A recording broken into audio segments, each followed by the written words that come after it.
life in the Roman Empire. Not as a senator, not as an emperor, no golden laurel crown, no marble baths. Tonight, you're not Julius Caesar. You're just you, dropped, unprepared, into a world of sandals, sewage, and state-sponsored crucifixion.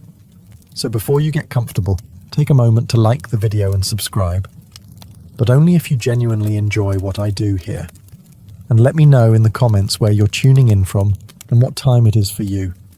It's always fascinating to see who's joining us from around the world. Now, dim the lights, maybe turn on a fan for that soft background hum, and let's ease into tonight's journey together. You open your eyes to the sounds of yelling, chickens, and a baby crying somewhere down the hall. Congratulations! You've just woken up in a Roman insula, the ancient version of an apartment building. Think of it as a multi-story death trap held together with dust, prayer, and very questionable architecture. You're probably living on the 3rd or 4th floor, which is bad news. The higher the floor, the poorer the tenant, and the more likely your ceiling collapses when someone spills olive oil above you. Your room is small, no bigger than a walk-in closet, with stone walls that sweat in summer and freeze in winter. There's no window, just a little hole that lets in air, smoke, and the occasional pigeon. The mattress, stuffed with straw and lice. The blanket smells like damp wool and regret. There's no furniture, no decorations, and certainly no kitchen. Cooking inside is forbidden. A small fire could ignite the whole building, and fire codes haven't been invented yet. Your only possessions are a clay cup, a worn-out tunic, and maybe a wooden comb if you're feeling fancy. There's no toilet. Not in your room. Not in your building. Your chamber pot sits in the corner, silently judging you. You'll have to carry it down narrow, rickety stairs to empty it into the street gutter, hopefully without slipping and adding your body to the morning offerings. Oh, and the walls. Paper thin. You hear your neighbour praying, coughing, arguing with his wife, and unfortunately, not arguing with his wife. If you catch my drift. The air is heavy with smoke, mildew, and the distinct perfume of unwashed humanity. Someone's already baking bread downstairs, but you're not invited. The street vendors are yelling prices for figs and fish guts. A distant centurion is barking orders at someone who's probably already bleeding. You're not even out the door yet, and you're sweating, itchy, and possibly inhaling lead dust from the plumbing. Welcome to the Roman workday. You're not an emperor. You're not a gladiator. You're just another poor soul in an overcrowded tenement, trying not to fall down the stairs or anger a city god before noon. And you've still got 23 hours to go. Now that you've survived the climb down the crooked stairs of your insula, it's time to address the second most urgent matter of the morning, your bladder. There's no bathroom in your apartment, of course. No sink, no flush, not even a bucket with dignity. Instead, you shuffle down the street, chamber pot in one hand, modesty in the other, toward the nearest latrina, Rome's version of a public restroom. And calling it public is generous. It's a social club for strangers who don't mind making eye contact while doing their business. You arrive to find a long stone bench with holes cut into it. Beneath the bench, a shallow trough flows with water, just enough to carry away the collective shame of the city's lower classes. You sit if you dare, and hope the person beside you doesn't want to chat. Privacy? Not a thing. Doors? Absolutely not. People treat it like a town square with extra acoustics. Businessmen discuss grain prices while squatting. A retired soldier talks about his sciatica. Meanwhile, you're just trying not to look directly across from you where another man is chewing olives and not breaking eye contact. Then comes the real treat, the tersorium. It's a communal sponge on a stick, kept in a bucket of vinegar or salt water. In theory, you rinse it before use. In practice? Well, let's just say the sponge has seen things. Unspeakable things. You wipe, hesitantly, and hope the vinegar did its job. If you're feeling lucky, maybe you brought your own rag. If you're feeling rich, maybe some moss. But chances are you just used what everyone else used, and now carry the quiet shame of shared hygiene. And if you think you can skip this ritual by going in an alley, think again. Public urination laws exist, fines are real, and Roman law enforcement is not known for subtle warnings. Once you're done, you wash your hands. Wait, no you don't. There's no soap, no running water, just a rinse from the communal basin that's seen more fingers than a handshake competition. You leave the latrina feeling lighter and slightly more dead inside. But hey, that's Rome. And now it's time for breakfast, if you can call it that.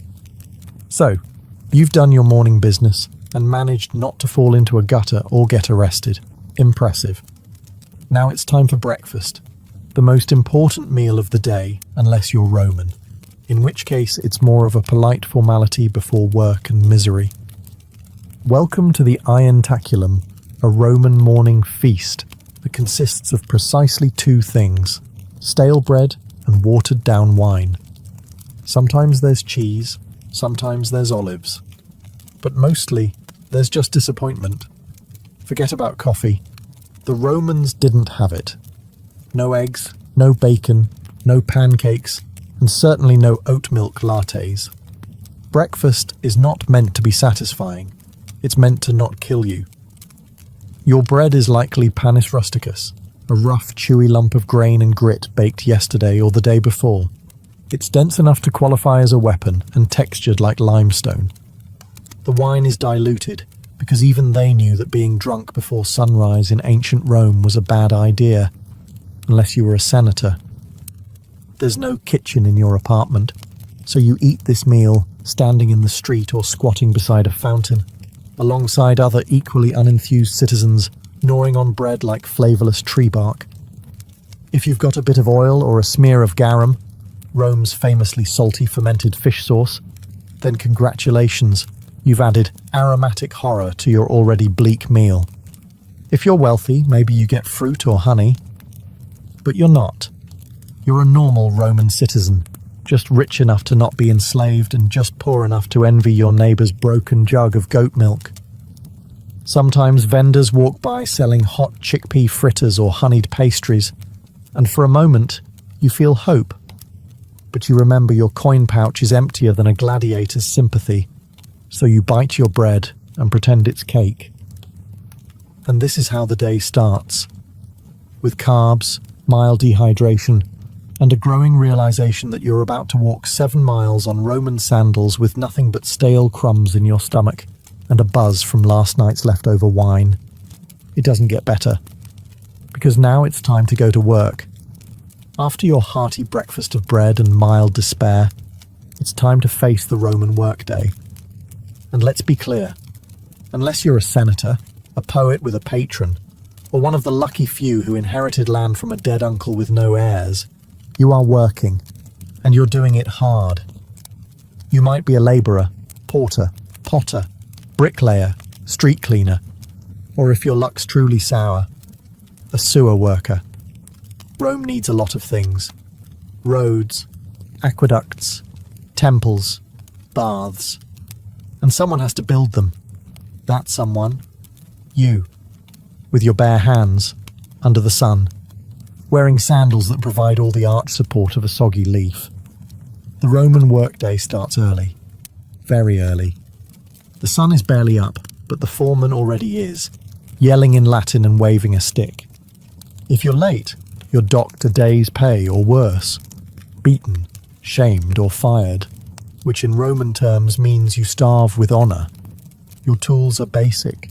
You dig with a shovel made of splinters and prayer, carry bricks on your back, and haul water from a cistern that smells like old socks and ambition. There are no gloves, no helmets, just sweat, dust, and the constant awareness that one slip might crush your spine and your career simultaneously. And if you're a craftsman, good luck. You're competing with hundreds of others selling the same clay pots, sandals, or cheap tunics. Underpricing is common, and quality doesn't matter if a richer citizen decides he doesn't like your face. Even more elevated jobs, like messenger, accountant, or teacher, aren't glamorous. You're either running through Rome's chaotic streets with scrolls under your arm, writing numbers for someone who will forget your name, or trying to teach Latin to a group of senators' children who already think they're gods. Women? They're working too. Spinning, weaving, selling vegetables, or managing stalls in the markets, plus raising children, plus managing the household, plus not dying during childbirth, multitasking before it was cool. And after all this, you get a short break for lunch. Maybe. If your supervisor isn't in a bad mood or trying to impress a visiting prefect. So yes, you work, or you die trying. Rome may be eternal, but your back won't be, so you've made it through the morning without fainting or being flogged. Now it's time to navigate the ancient Roman street, a chaotic, crowded gauntlet designed by someone who clearly hated personal space and public health. Picture it. The sun's high, the city's buzzing, and the street is alive. Not in a poetic way, in a literal way. Rats, flies, stray dogs, livestock, beggars, merchants yelling in 6 languages, children running wild, thieves pretending to help old ladies while pocketing your coin purse. It's like Times Square, if Times Square had no plumbing and everyone was carrying a goat. Let's talk infrastructure. Roman roads were engineering marvels, perfectly straight, masterfully paved, and usually overflowing with a blend of urine, spilled wine, vomit, animal waste, and the remains of last night's garum sauce. The middle of the street functions as an open sewer. Step off the raised footpath without looking, and congratulations. You've just baptized your sandal in the holy waters of human misery. Wagons clatter by with no speed limits, no crosswalks, and zero chill.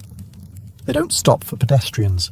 In fact, Roman law actually banned heavy cart traffic during the day in the city, which means drivers race through at night, in the dark, without brakes, like charioteers on a deadline. If you're not crushed by wheels, you'll be bumped by elbows, baskets, or an angry fishmonger shouting about spoiled eels. Then there's the air, thick with smoke from cooking fires, incense from temples, the scent of public latrines wafting on the breeze. Oh, and dead animals. Sometimes people just leave them there. If a dog drops in the forum, someone might just toss a cloth over it and walk away. And don't forget public spectacles, spontaneous brawls, impromptu protests, or a politician's parade that blocks traffic for hours, while trumpet players blast off-key fanfare in your face. So yes, the Roman street is alive and out to get you. Slip on a fig, get hit with a runaway cart, or accidentally offend a patrician's pet monkey, and your day could end faster than Caesar on the Ides of March. And you were just trying to go buy lentils. You're sweaty, dusty, and desperately craving a splash of something cold. The good news? You live in Rome, a city renowned for its aqueducts, those magnificent engineering marvels that carry fresh water from the hills straight into the heart of the empire. The bad news? That water doesn't care about you. Unless you're wealthy enough to live in a domus with your own private fountain, you're sharing water with thousands of your closest coughing, sneezing, not washing their hands neighbours. Your options are the public fountains, where everyone fills their jars, washes their feet, and occasionally dunks a child for fun or hygiene. And by hygiene, we mean a wet version of hope. If you want to wash up, your best option is the thermae, the Roman public baths. They're everywhere, and everyone uses them.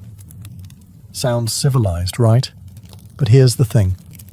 The water cycles through multiple pools with no soap, no chlorine, and very little shame. You'll be sitting in a tepid bath with a dozen other men, none of whom believe in modesty. Conversations are loud, political, and occasionally naked. A man might try to sell you socks, while another cleans his ears with a stick. And the water, it's been through everyone. If you are hoping to feel clean, think again. You're marinating in bacteria with a hint of eucalyptus. Also, fun fact, the plumbing system often uses lead pipes. Yes, lead. Romans were obsessed with engineering, but not chemistry. Over time, that convenient indoor plumbing could cause all kinds of delightful side effects like anemia, gout, infertility, and, if you're truly lucky, madness. Want to drink something safer? Wine. Seriously, water is viewed with suspicion, especially in the poorer districts where contamination from latrines and street runoff is common. So wine is diluted and consumed throughout the day by men, women, and children alike. Because what better way to survive a crumbling empire than with a gentle buzz? So yes, Rome brought water into the city before most of the world knew what a pipe was. But for the average citizen, it's a gamble every time you drink, bathe, or rinse your toes. Enjoy your aqueducts. Just don't trust them. Welcome to the Roman Empire, where pain isn't just a possibility. It's the background music of your entire life. You stub your toe, no ice, no painkillers. You grit your teeth and keep going until it either heals wrong or falls off. Break a bone? You wrap it in a dirty rag and try not to breathe too hard. Get a splinter? Good luck. That's how infections start and how you might end. Roman society isn't big on comfort.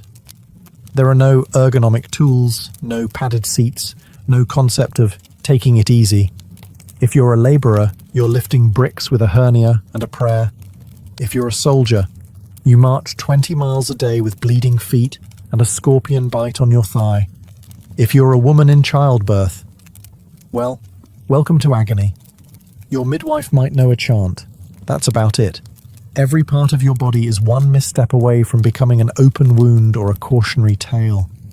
And unless you live near a temple with a very dedicated priest, your best option is homemade ointments, herbal smoke, or simply ignoring the problem until it resolves itself, or you get resolved into a grave. There's no such thing as anesthesia. Surgeries are performed while you scream into a block of wood. Dislocated shoulder? It's popped back in by a man named Marcus, who learned from watching someone else fail at it. Dental work? Picture a blacksmith. Now picture your mouth. That's the scene. And if you're enslaved or poor, people don't even pretend to care. You could be bleeding out on the side of the road, and the best you'll get is, "Don't stain the mosaic." Even upper-class Romans embraced pain as proof of virtue. Stoicism was the philosophy of the day. Enduring suffering without complaint was seen as noble. If you cried over a broken arm, you weren't just in pain. You were weak. Real Romans suffer silently, then write poetry about it later. So yes, pain is always on the table, and it usually comes without warning, without remedy, and definitely without sympathy. On that cheerful note, let's take a look at what happens when you actually go see a Roman doctor. So, you've hurt yourself. Maybe it was the infected blister from yesterday's work. Or maybe you tried to shave with a bronze blade and now your chin looks like a gladiator training ground. Either way, it's time to seek medical attention, which, in ancient Rome, is less about healing and more about surviving the attempt. Let's begin with the basics. Roman medicine is a chaotic mix of Greek theory, mystical guesswork, and a surprising amount of leaves. The core belief? The body is ruled by 4 humours: blood, phlegm, yellow bile, and black bile. Feeling off? One of them is out of balance. The solution? Drain something. So your doctor, who may or may not also be your barber, immediately reaches for the leeches, or a knife. Because bloodletting is the default treatment for everything from migraines to moral failings. Have a cough? Let's open a vein. Depressed? We'll just drain some sadness out of your arm. Surgery? Oh yes, it exists. Roman surgeons had scalpels, forceps, and even bone drills. What they didn't have were anesthetics. You stay conscious through the whole procedure, gripping the edge of a wooden table while a man in a dirty toga digs into your flesh with the confidence of someone who once saw a scroll about it. Antiseptics? Not really a thing. They might wash wounds with wine or vinegar, which does help, but also burns like divine punishment. Infection is a common side effect. So is death. Prescriptions vary wildly. You might be given honey, garlic, crushed beetles, or a poultice made of herbs, ash, and very specific types of animal dung. If things get worse, you're advised to sleep in a temple, pray to Asclepius, and hope divine dreams will deliver your cure. And if none of it works, well, your doctor shrugs, your family lights a candle, and your neighbours start whispering about what kind of omen your death might be. It's not that Romans didn't care about health. They just hadn't quite figured out what helped and what murdered you more efficiently. So next time you sneeze, be grateful for modern antibiotics, and that you don't live in a world where healing often starts with blood loss. After a long day of sweating, bleeding, and dodging carts, you're starving. Time for dinner, or as the Romans called it, cena. Just don't expect anything remotely comforting. Let's start with what's not on the table. No pizza, no pasta, no tomatoes, no potatoes, no chocolate, no sugar, and absolutely no coffee. None of those things had been discovered or imported yet. This isn't Italian cuisine. This is pre-Italy edible survival. You sit down to a wooden bowl of something brown and vaguely hot. It's probably pulse, a porridge made of spelt, beans, or lentils. It tastes like wet gravel with a hint of herb. If you're lucky. If you're not lucky, it tastes like wet gravel without the herb. Protein is rare unless you caught it, trapped it, or fished it yourself. Meat is expensive, and even when you do get some, it's off and off. Roman cooking didn't use refrigeration, so preservation meant heavy salting, smoking, or marinating it in garum, a fermented fish sauce that smells like dead ocean and burns your soul just thinking about it. If you're feeling festive, there might be boiled vegetables, hard cheese, or the occasional fig. Rich Romans dined on exotic dishes like roasted flamingo, stuffed dormice, or jellyfish in vinegar, delicacies that mostly scream, "Look at how rich I am and how little I care about taste buds." Your wine is watered down, always. Drinking it straight is seen as barbaric. But don't worry, the water it's mixed with is probably questionable too, so you're just choosing how fast you want to get sick. Dessert? Maybe dried fruit, maybe nuts, or maybe you're fasting because it's a feast day honouring a god who frowns on gluttony. Either way, you're not ending the night with a tiramisu. There are no napkins. You wipe your hands on a cloth shared with 10 other people, or just use your tunic and pretend it's clean.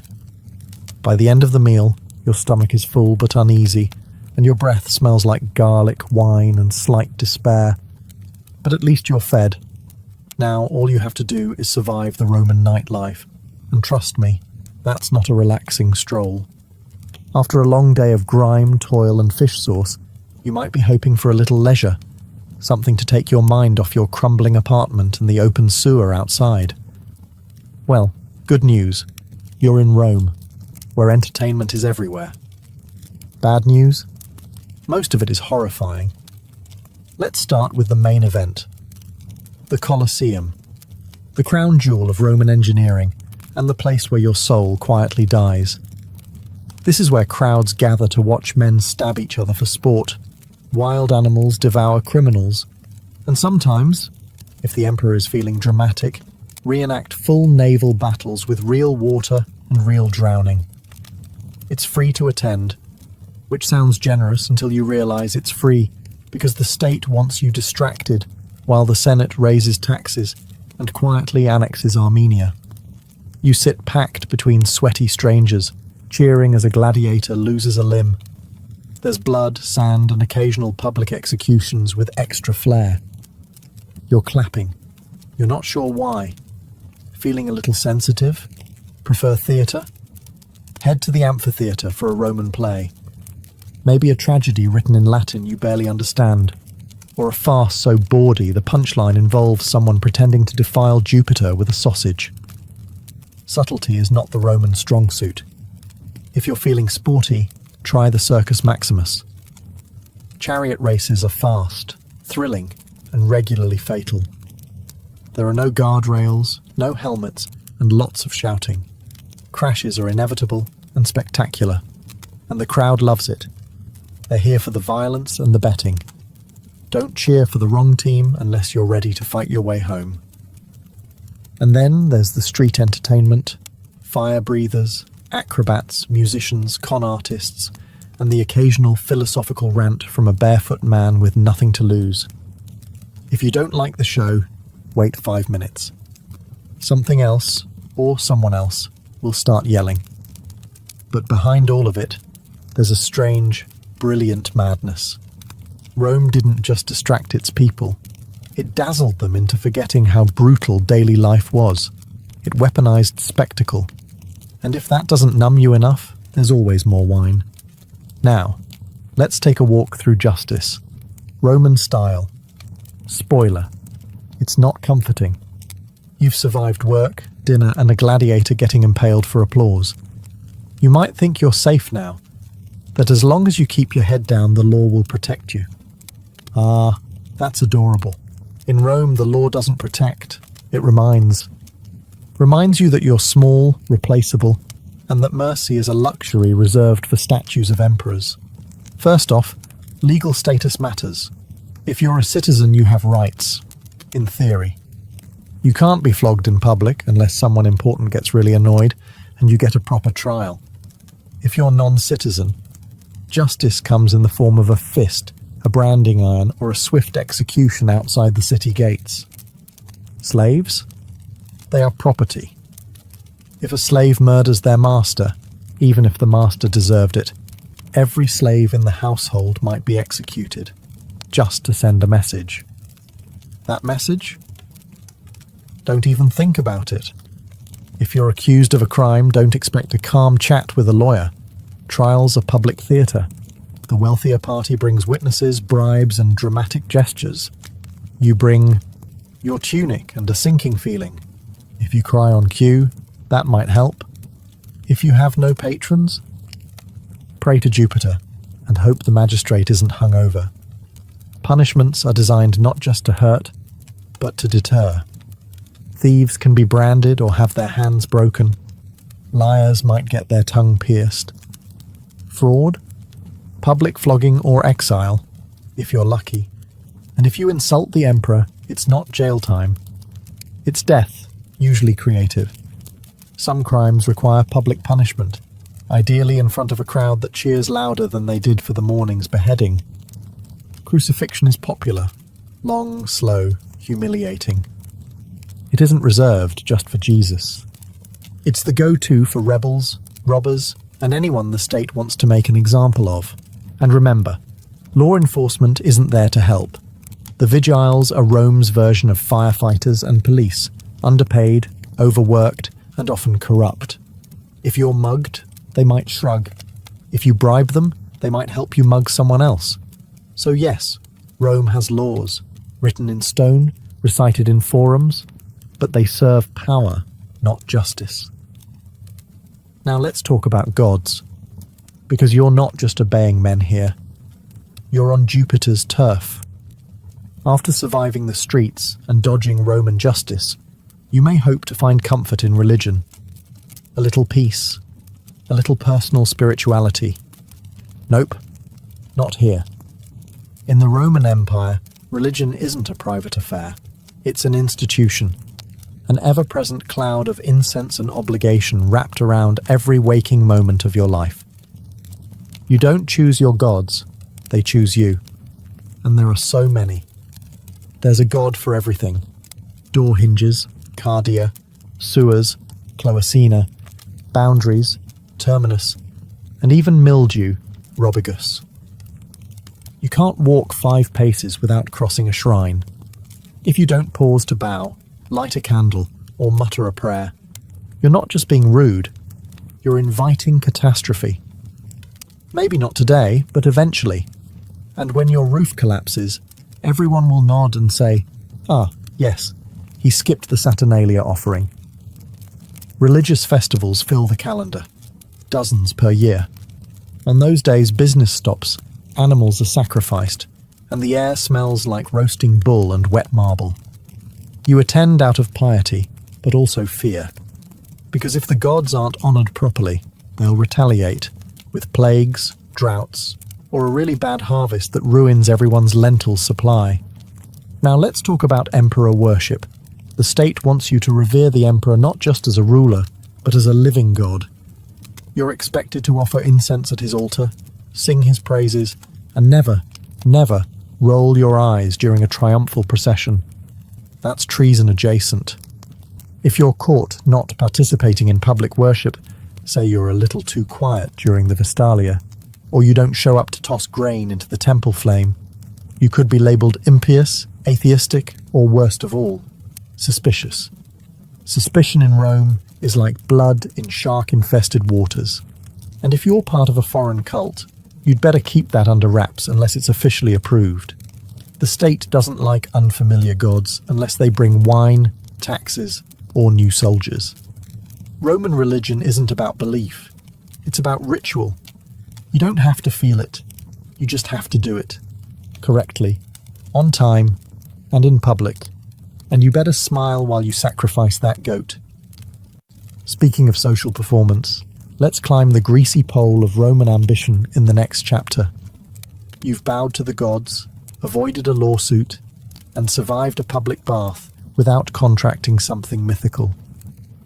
But here comes the most exhausting part of Roman life: the social hierarchy. A brutal, finely tuned machine where every word, gesture, and sandal strap placement could make or break you. Roman society is a ladder, but it's covered in oil and lined with daggers.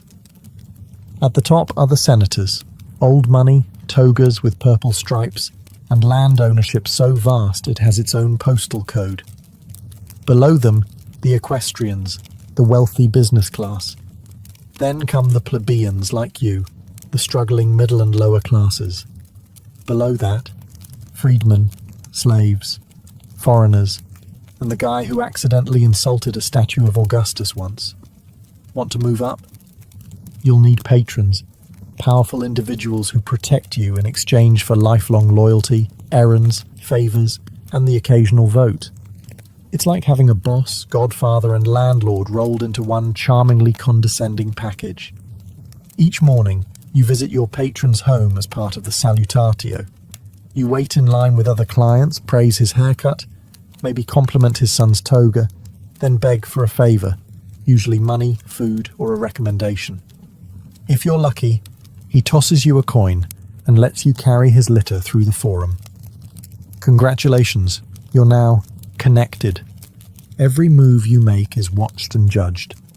Your clothes must be clean, not fashionable, just clean. Your speech must be proper. Your friends, carefully selected. And whatever you do, don't show ambition. That makes people nervous. If you rise too quickly, others will conspire to knock you back down, socially or literally. Networking is warfare. Gossip is currency. The wrong comment at a banquet can end your career. The right marriage can save your entire bloodline. But you better play it carefully. Love is for poets. The rest of Rome marries for alliances and estate access. And even if you climb high, don't get too comfortable. One bad harvest, one missed ritual, one jealous rival, and it's all over. You won't even hear the dagger coming. Now, the sun is setting. Surely things calm down at night, right?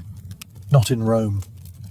The sun dips below the rooftops of Rome, and for a fleeting moment you think, maybe now, finally, you can rest. But nightfall in the Roman Empire isn't a time for peace. It's a shift in tone, from noisy and chaotic to dark and downright lethal.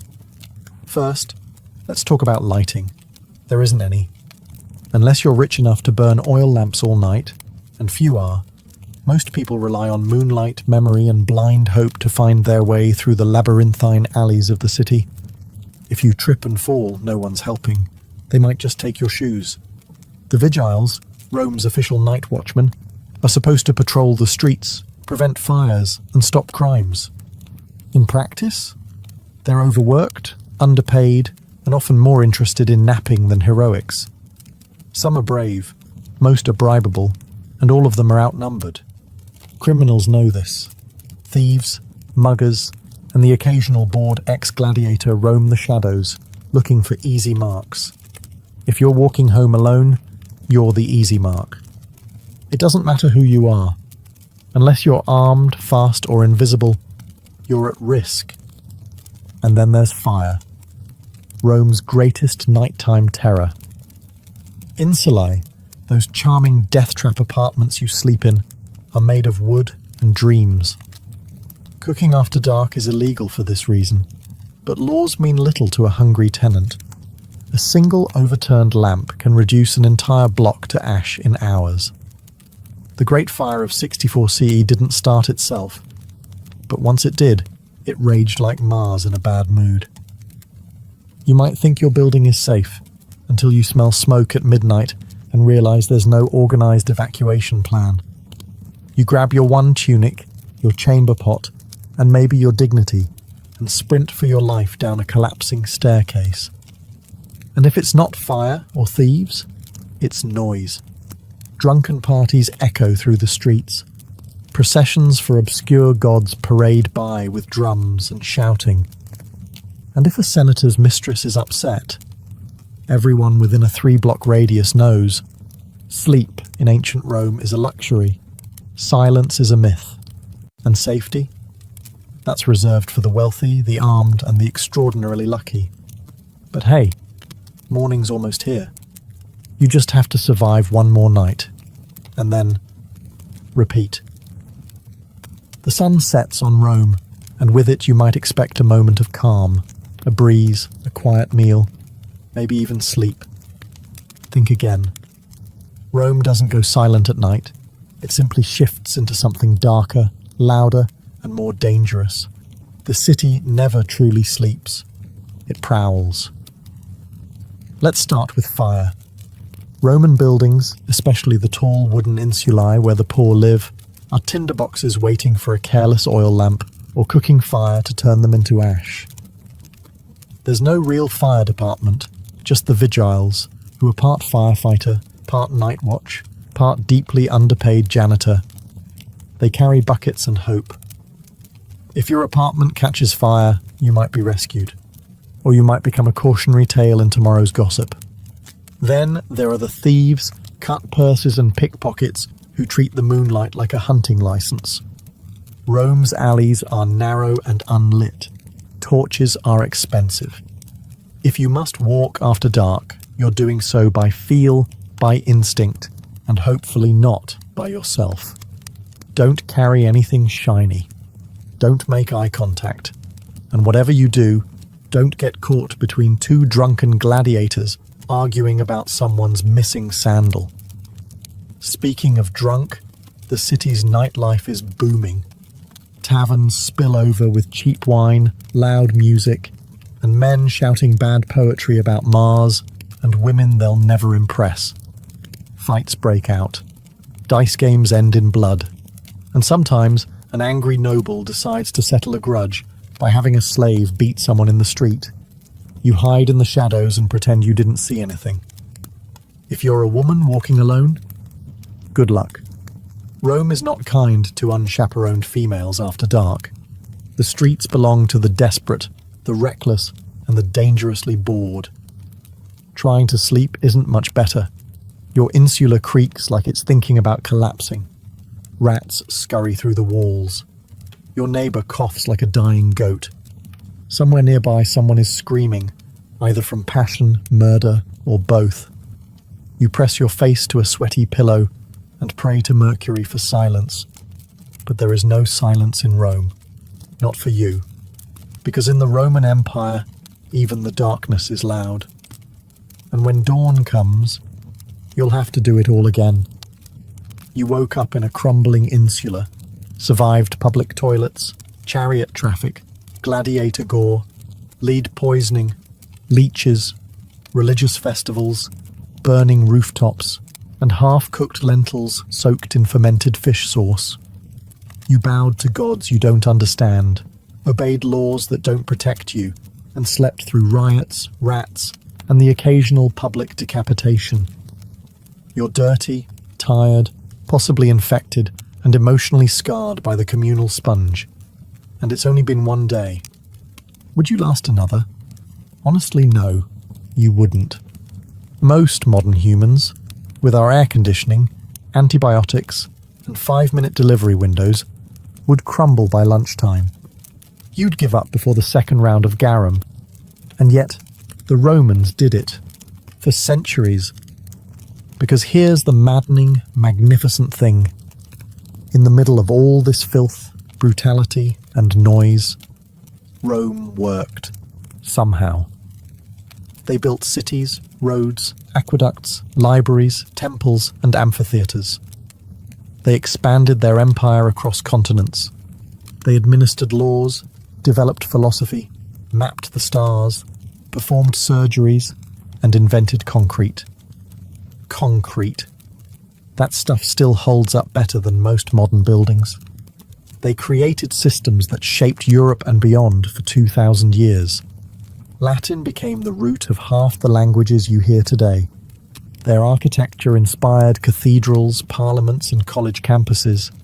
Their political concepts, republics, senates, veto power, still echo through modern democracies. But it came at a cost. For the average Roman, not the emperors, not the marble-bathed elite, daily life was a hard-fought grind, and yet they endured. They adapted. They didn't have a choice. Because Rome wasn't made of gold. It was made of sweat, fear, ambition, and survival. Layer by layer, person by person, century by bloody century. And that's why it lasted. You'd be begging to go back to modern plumbing and antihistamines by mid-afternoon. You'd trade your entire denarii pouch for a hot shower and a chair with a back on it. And that's okay. You don't need to survive ancient Rome. You just need to understand it. And maybe, just maybe, appreciate that someone, somewhere, once walked those same filthy streets and helped build the empire. So you could sit here today, clean, safe, and mildly horrified. Imagine being a Parthian princess in the 2nd century BCE. You've got royal blood in your veins, a name fit for legend, Rhodogun, and more importantly, you live in a world where your family spends more time fighting rebels than hosting dinner parties. Rhodogun wasn't born into peace and pearls. She was born into grit, horses, and the constant possibility that someone might poison your dates. Her father, Mithridates I, was no idle king. He was the one who expanded Parthia from a dusty fringe kingdom into a formidable empire that would one day spar with Rome. But expansion comes with problems, namely rebellions, betrayals, and those neighbours who just won't accept that your army now owns their backyard. As a young woman, Rhodogun would have grown up watching envoys argue, commanders draw maps in the sand, and palace scribes trying to keep track of who was loyal this week. She wasn't trained just in silk and ceremony. She learned statecraft, command presence, and how to wear armour that didn't clash with her earrings. It's important to understand the role of Parthian women here. While not always given the spotlight, Parthian noblewomen were no strangers to power. Some ruled cities, others plotted dynastic alliances, and a few, like Rhodogun, became legends not for who they married, but for who they defeated. And defeat she did, but that part comes later. At this point in her life, Rhodogun's name was already known. She was a symbol, not just of royal lineage, but of Parthian pride. She carried with her the expectation that she'd either marry a king or become one in spirit. She didn't seem content with sitting on the sidelines while cities burned or provinces rebelled. While most royal ladies were being oiled and perfumed, Rhodogun was likely brushing up on military reports and court logistics. She had no time for vanity, and as fate would have it, she would one day make a vow that involved not washing her hair until a rebellion was crushed. Spoiler alert, it took a while, but before we get to that dusty crown moment, We need to understand what kind of rebellion dares provoke a princess who would rather lead troops than wear gold. The Parthian Empire, grand as it appeared on a map, was more duct tape than marble. Stretching from the Persian Gulf to the edges of Mesopotamia and beyond, it was stitched together by marriages, oaths, and the occasional sword pressed firmly against someone's neck. So when a rebellion flared up in the western provinces, likely in Media or Babylonia, it wasn't exactly surprising. What was surprising was how bold the rebels were. These weren't just disgruntled tax evaders. These were full-blown aristocrats and city leaders, angry at the central power and perhaps emboldened by the young age or absence of a male royal enforcer. They didn't just throw a fit. They took fortresses, silenced Parthian envoys, and essentially told the crown to go polish its own sandals. Now, under ordinary circumstances, the king would have dispatched a general or a cousin with too much ambition and too little brains. But these weren't ordinary circumstances. For reasons still debated by historians, maybe timing, maybe logistics, maybe sheer royal defiance, Rhodagoon herself took command.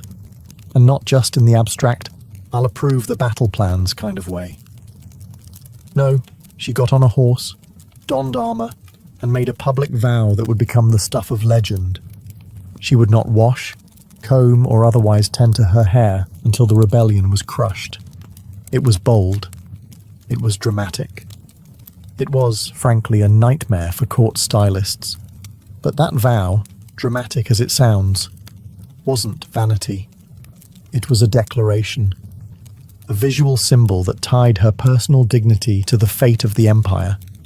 Every time someone saw her tangled, dust-laden hair, they'd be reminded, this isn't over until we win. And that worked. Soldiers rallied. The troops didn't just see a princess. They saw a commander who was literally letting her beauty decay with the war. She embodied Parthian resilience, the kind that didn't rely on thrones but on thorns, dust, and sweat. Meanwhile, the rebels probably didn't know whether to laugh or panic. They had expected a general, maybe a diplomat. Instead, they got a furious, unwashed woman who was riding straight for their gates with steel in her eyes and no time for conditioner. And worse, she meant business. When Rhodagoon set out from the capital, she wasn't escorted by a lavish court parade or showered in rose petals. She was accompanied by cavalry, grit, and the weight of an empire that needed its rebels squashed like an overripe fig. And she looked the part. Gone were any signs of courtly delicacy.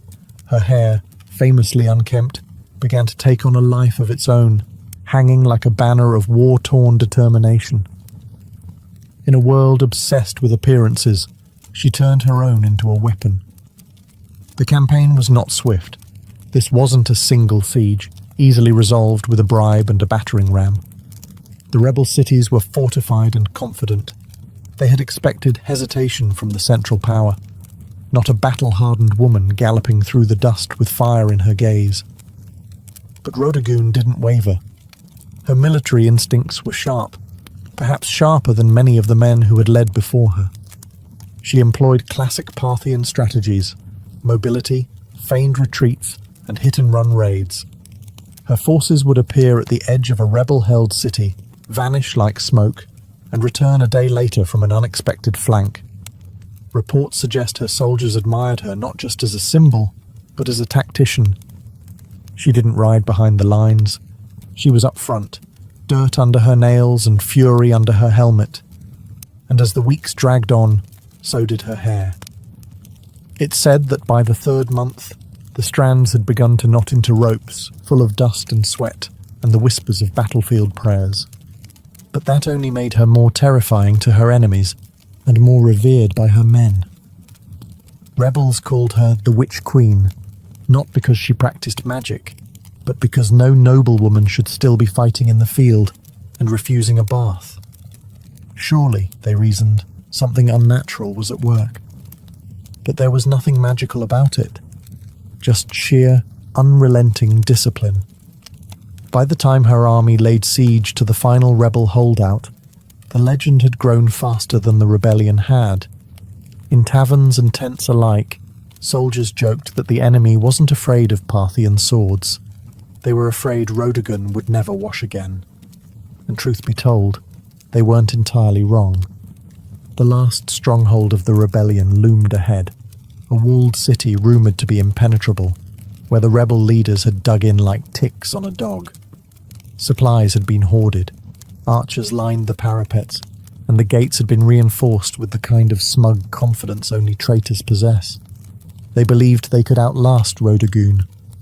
Big mistake. By now her appearance was legend. Word had spread not just through the empire, but into enemy territory. The woman who won't wash, they whispered, has arrived. Some said her hair had turned to iron. Others claimed she hadn't slept in weeks. The myths piled up like siege ladders. But Rhodogun was no myth. She was real, and she had tactics. Instead of launching a reckless assault, she opted for a slow, punishing siege, cut off trade routes, intercept messengers, poison wells. The rebels had braced for a battle of swords. Instead, they got starvation. She weaponized time itself, letting her enemies rot from the inside out. And all the while, she camped outside the city with her soldiers, just another commander beneath the canvas tents. She shared their meals, gritty bread and lukewarm wine. She inspected their armor. She led patrols. And she still, despite every opportunity, refused to so much as touch a comb.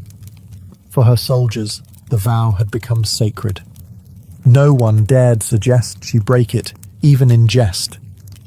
It had become a living embodiment of Parthian pride, a symbol that their suffering wasn't for nothing.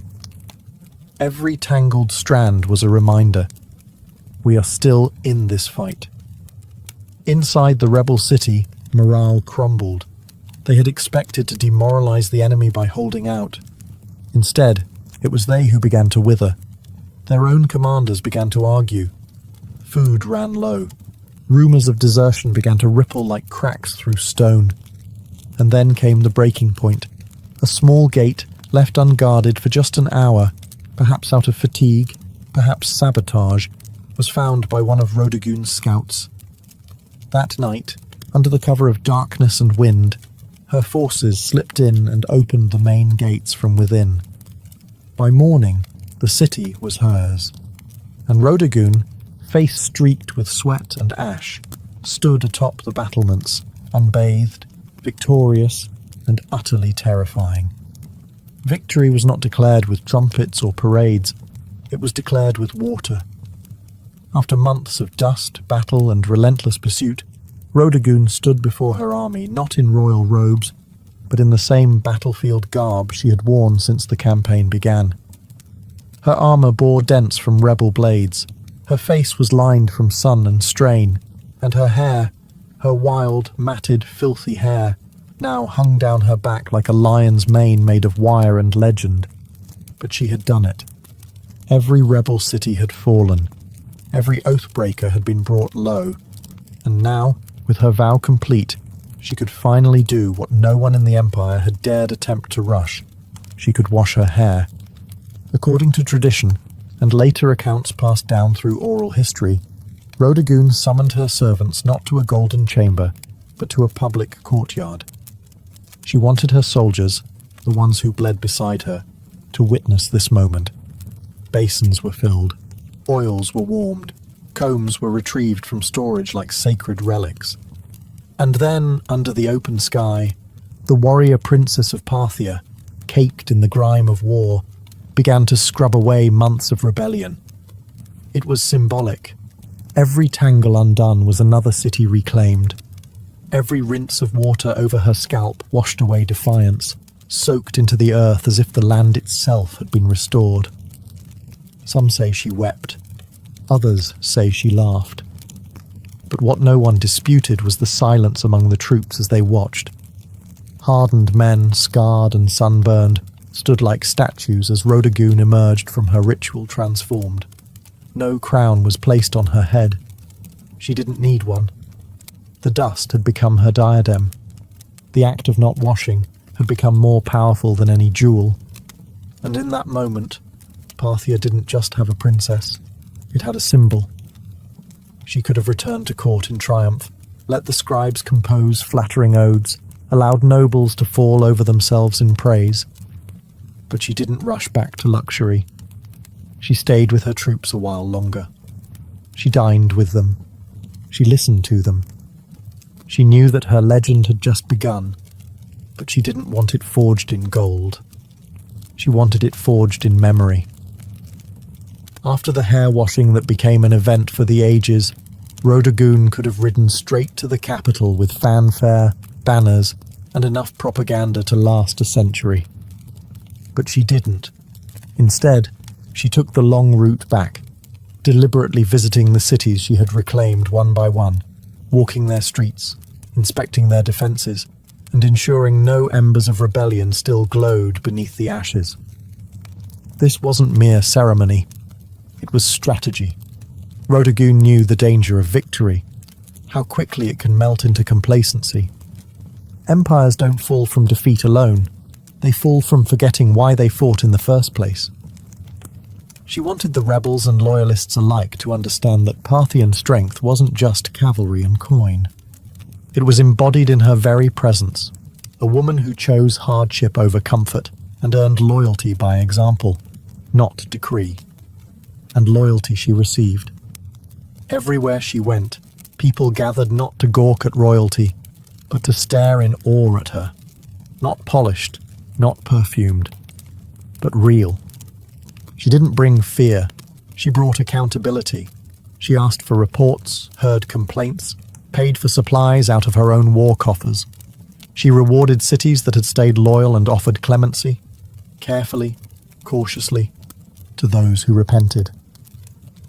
By the time she reached the royal court, her return had already become a legend.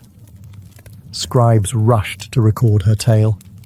Artists argued over how to capture her, wild-haired and battle-worn or radiant and reborn. Ministers whispered about the implications. A woman commanding armies, keeping oaths, and now standing at the heart of Parthian power with the loyalty of half the provinces in her hand. And here was the dilemma. What do you do with a princess who is more popular than most kings?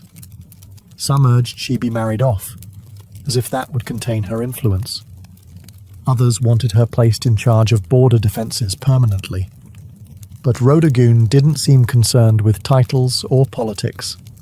She had proven what she needed to.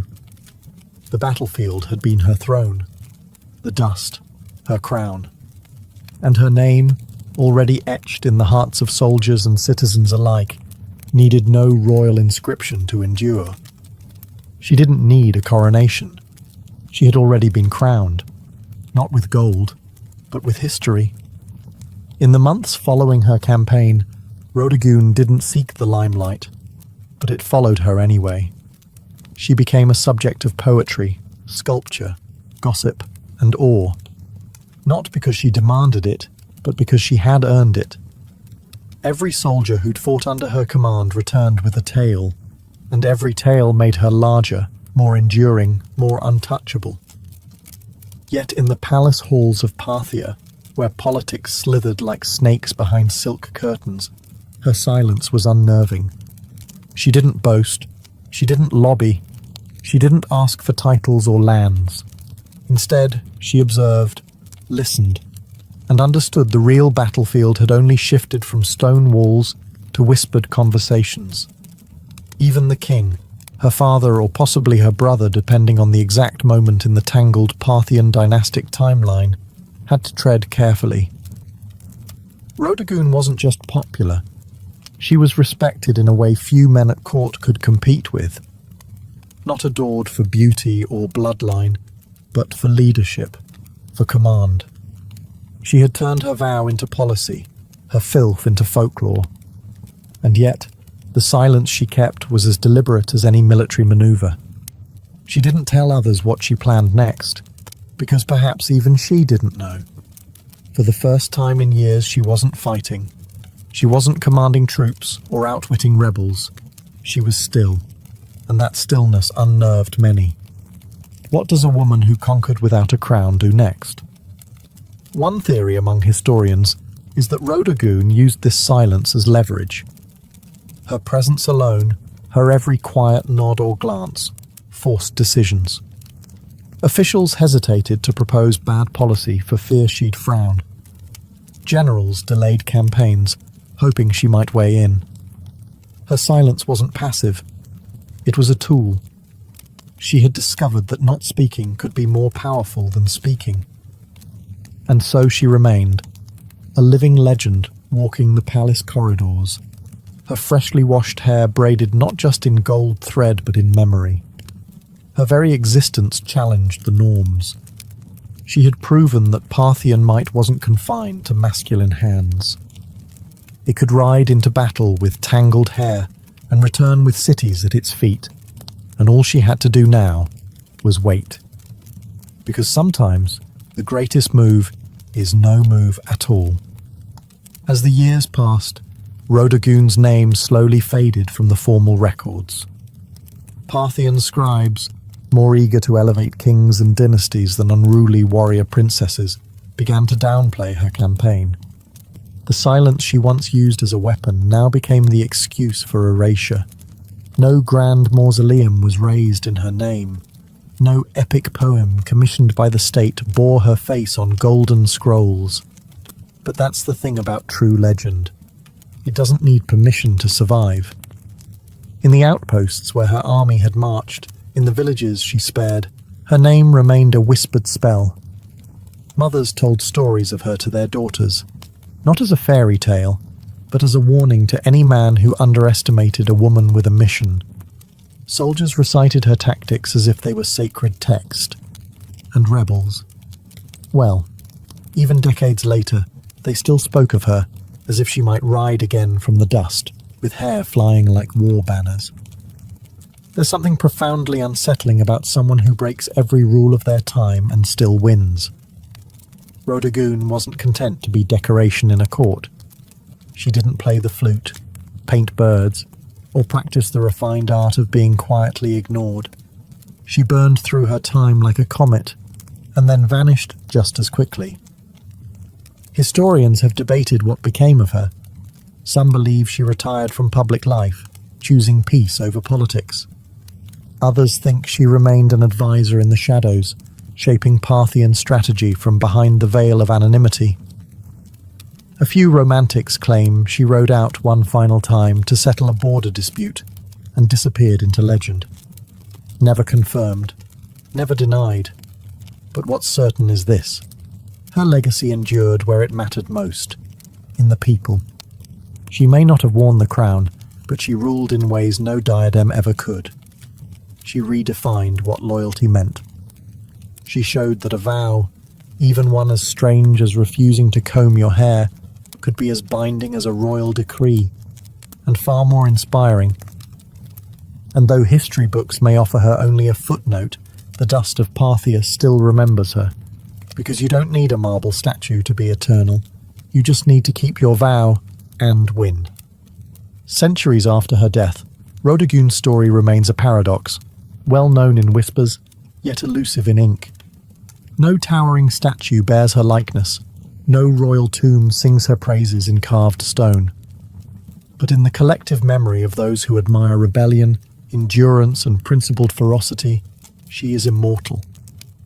Not in the way kings are remembered, but in the way forces of nature are. She didn't need to conquer foreign lands or sign monumental treaties. What she conquered was expectation. In a world where women were told to wait behind curtains while men spilled blood in their name, Rhodagun tore the curtain down and marched out barefoot, helmet in hand. She didn't ask for command. She took it. And the empire didn't collapse.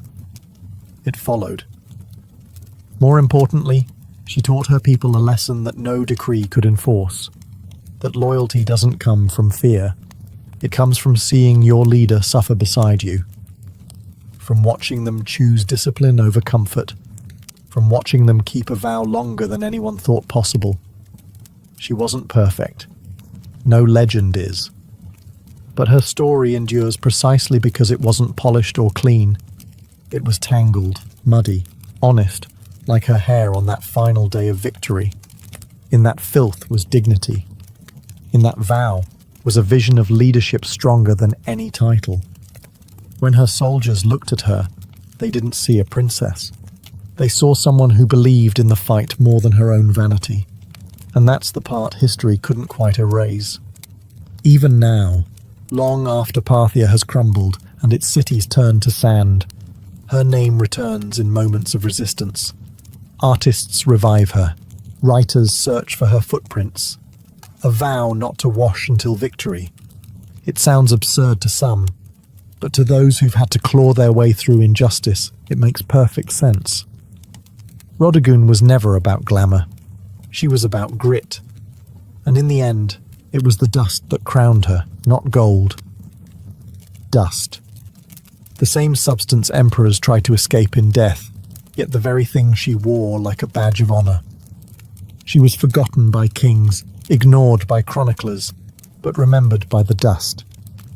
And that's where legends truly live, not in stone, but in soil. Before empires clashed and blood soaked the sand, before kings trembled at her name, Tomyris was simply a daughter of the wind, born to the raw, open steppe. The land she came from was not gilded in marble or echoing with philosophy. It was brutal, free, and endlessly vast. This was the world of the Massagetæ, fierce nomadic horse archers who rode like spirits of the plains, their lives shaped by survival, honor, and war. We know little of Tomyris' childhood, but we can imagine the rhythm of it.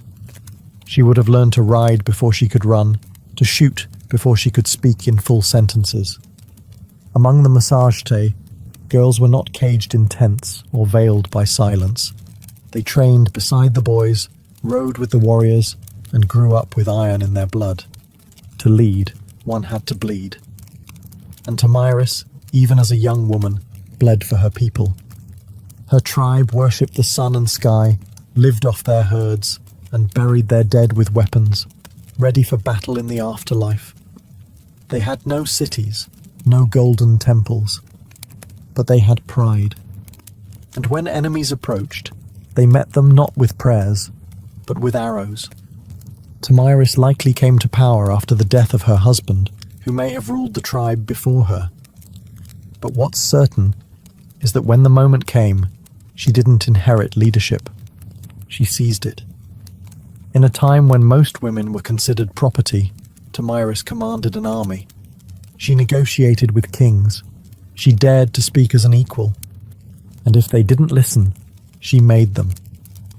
She was more than a queen. She was Shahmat, the steppe's checkmate, a war chief in bronze and leather who would soon face the greatest empire on earth.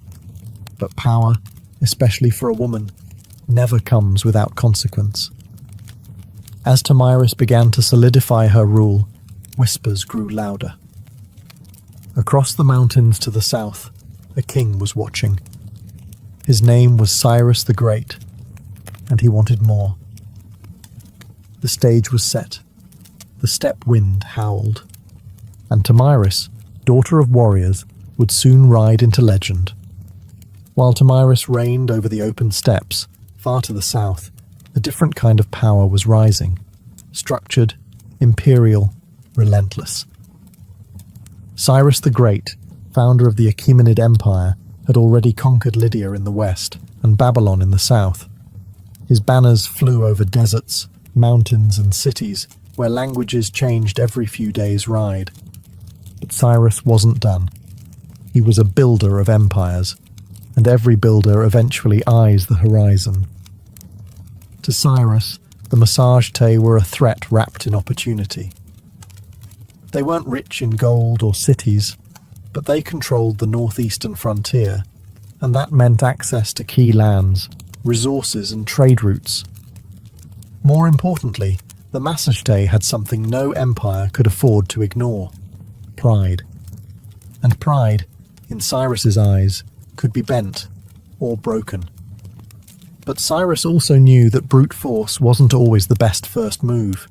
He had a reputation for cleverness, diplomacy, and strategic trickery. So he tried a different approach, one that kings before him had used to dissolve threats without a single drop of blood. He proposed marriage. According to ancient sources, notably Herodotus, Cyrus sent envoys to Tomyris offering an alliance through matrimony. On paper, it was a royal match, the great king of Persia and the warrior queen of the Massagetæ. But Tomyris wasn't naive. She saw the proposal for what it was, not an offer of love or partnership, but a calculated attempt to absorb her people without a fight. She declined, and that rejection didn't sit well in the halls of Persepolis. With the diplomatic games over, Cyrus shifted to his favorite language: war. He ordered his army to cross the Araxes River, the natural barrier that separated Persia from the land of the Massagetæ. He was going to take what Tomyris refused to give, but Tomyris was already preparing. She knew the terrain. She knew how her people fought, on horseback, fast and furious. And most of all, she knew Cyrus wasn't just coming for land. He was coming to crush a woman who dared to say no. The world's most powerful king had declared war, but he had no idea what kind of fury he had just awakened on the steppe. Cyrus the Great, master strategist and seasoned conqueror, believed he could outwit Tomyris. He had faced kings, crushed cities, and subdued nations. To him, the Massagetæ were little more than wild nomads with fast horses and no cities to defend. He didn't realize he was stepping into the path of someone just as cunning and far more furious. Tomyris had warned him. After rejecting his marriage offer, she sent a clear message: cross the Araxes River and you will regret it. But Cyrus crossed anyway, building a bridge of boats to carry his army into Massagetæ land. Instead of striking immediately, Tomyris pulled her forces back, luring Cyrus deeper into unfamiliar terrain. The Persians found an abandoned camp, well stocked with food, and more importantly, wine, a luxury the nomadic Massagetæ rarely indulged in. It was a baited trap, and Cyrus took it, perhaps thinking the enemy had panicked and fled. Inside the camp, he left a portion of his army under the command of General Harpagus, a trusted officer. As the Massagetæ returned under the cover of night, they fell upon the drunk and unsuspecting Persians with deadly precision. The battle was brutal and swift. Among the dead was Spargapises, Tomyris' son and a Massagetæ commander. Accounts differ on what happened next. Some say Spargapises was taken alive and, realizing his capture, begged for death and took his own life. Others claim he was killed in the fighting, but all agree. When news reached Tomyris, something inside her shattered, and then turned to steel. Her grief was volcanic, but her rage, that became legendary. She sent another message to Cyrus. This one wasn't a warning, it was a vow. "You may be a glutton for blood," she said, "but I swear I will give you your fill." She promised to make the ground run red with Persian blood, and her vengeance would not be quiet. Cyrus had taken her son. He had violated her land. Now he would meet not the queen of the Massagetæ, but the mother of a slain warrior, and the last face he would ever see. The next battle would not be a skirmish. It would be an execution. The sun rose over the plains like a blade, sharp and blinding. Tomyris stood at the head of her army, no longer just a queen, but a storm given form. Her warriors, hardened by the nomadic life, painted their faces with ash and rage. This wasn't about politics anymore. This was about blood. Cyrus, for all his might, had underestimated the Massagetæ. He assumed they would fight like the tribes he had conquered before, chaotic, uncoordinated, easy to crush. But Tomyris had spent her life among warriors. She understood how to strike, not blindly, but with precision. She rallied her forces for a full-scale assault on the Persian invaders. And this time, she wasn't holding back. the location of the final battle is lost to history, swallowed by the vastness of the steppe. But what's clear is that Tomyris launched a ferocious counterattack. Her cavalry swept across the plains like a tide of knives. They fired arrows from horseback, closed in with axes, and fought like people with nothing left to lose. The Persians, battle-hardened, disciplined, and experienced, weren't expecting this level of organized fury. Tomyris didn't just lead her troops, she fought beside them. Her presence on the battlefield ignited her warriors like wildfire. Every strike was driven by vengeance. Every charge was an answer to her son's death. Cyrus tried to hold the line, but it shattered. The Persians were routed. Many died where they stood. Others fled into the endless grasslands, only to be hunted down. And Cyrus the Great, the man who had conquered Babylon, Lydia, and nearly the known world, fell in the chaos. Whether he was slain in combat or captured and executed depends on the version told. But either way, he died on Tomyris's terms. What came next is infamous. According to Herodotus, Tomyris found Cyrus's body on the battlefield, ordered his head severed, and then, in a final act of symbolic revenge, submerged it in a wineskin filled with human blood. "Drink your fill," she said, "of the blood you thirsted for." Was it historical fact or poetic embellishment? Maybe both. But it didn't matter. The message was eternal. Tomyris was not to be conquered. When the dust settled and the grass drank deep the blood of empire, Tomyris stood victorious. A warrior queen who had done what no king or army before her could. She brought Cyrus the Great to his end. News of the defeat sent shockwaves across the ancient world. The mighty Achaemenid Empire, thought to be unstoppable, had been humiliated by a woman from the steppes. The Persians did their best to downplay the loss, but the death of their founder couldn't be ignored. Cyrus's body was eventually returned and buried with honor in the royal tomb at Pasargadae. Yet the stain of his final defeat would linger like a wound on the empire's legacy. For Tomyris and the Massagetae, however, the victory was more than revenge. It was a declaration. They had defended their sovereignty not just with weapons, but with dignity. Tomyris had stood up to the world's most powerful ruler, and she hadn't just survived, she had triumphed. And then she vanished from history. No records survive detailing her later years, her death, or any successors she may have appointed.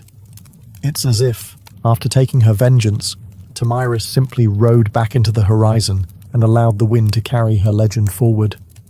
In the centuries that followed, historians, poets, and chroniclers would try to fill in the blanks, turning her into a symbol as much as a woman.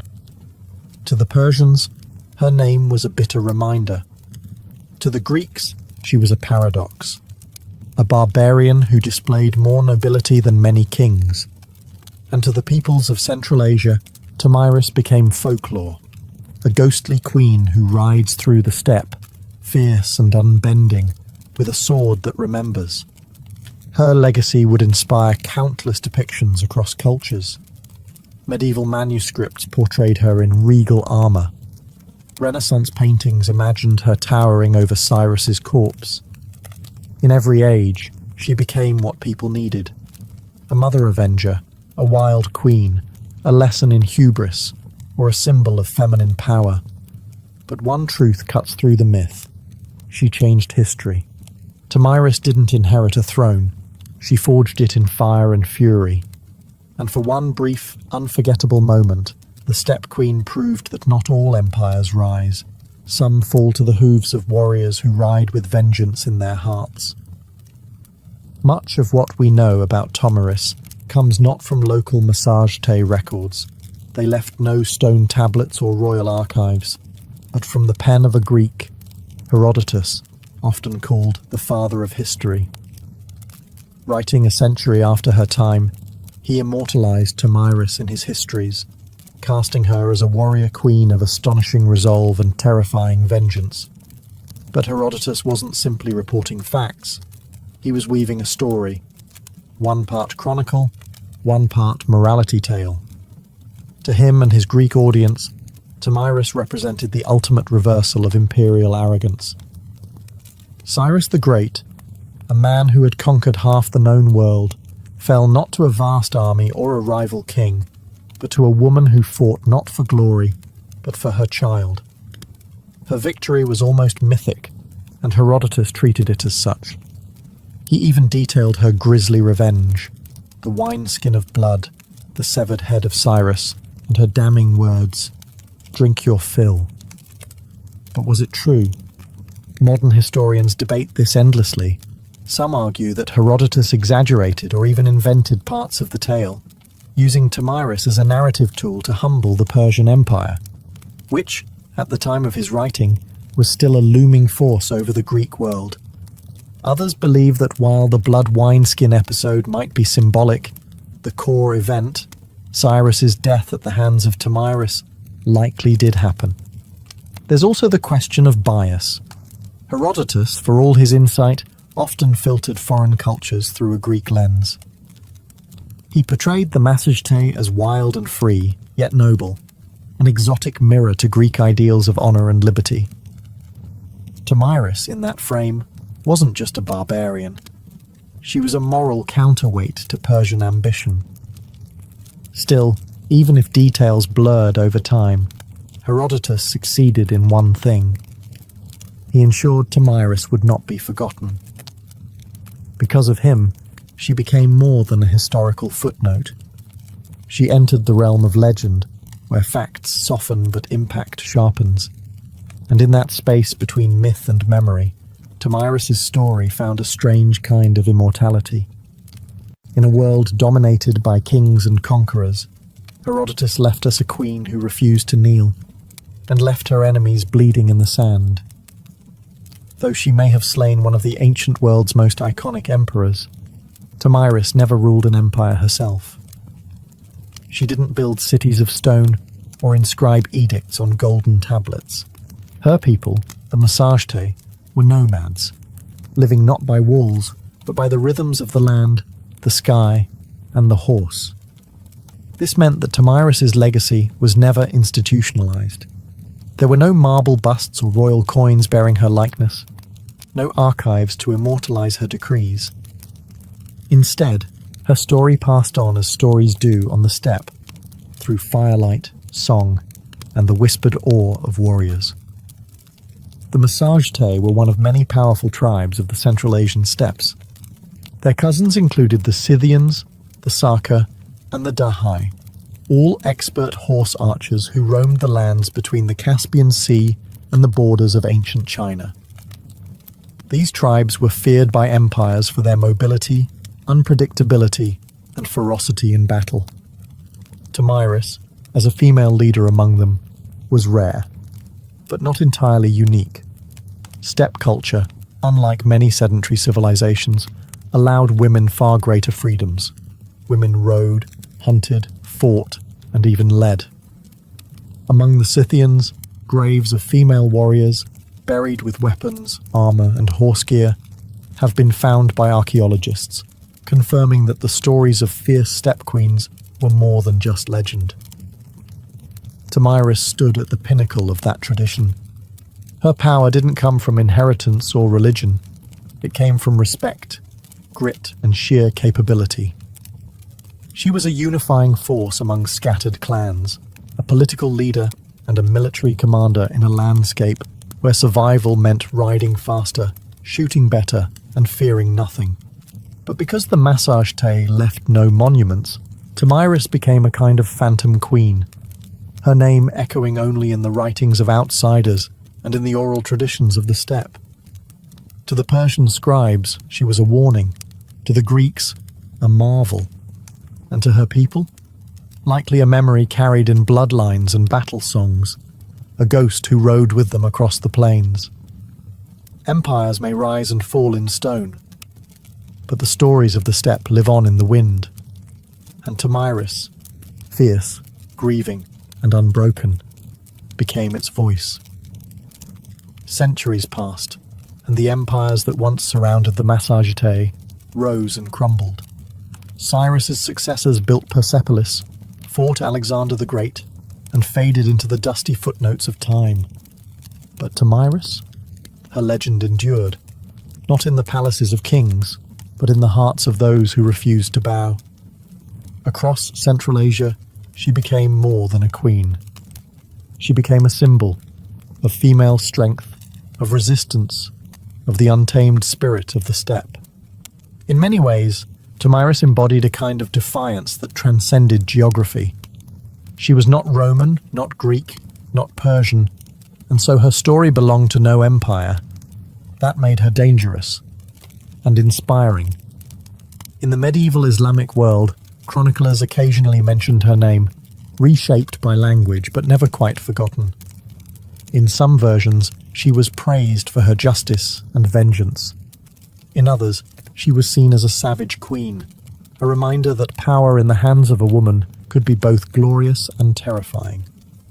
By the time the Renaissance rolled around, European artists rediscovered her tale through the writings of Herodotus.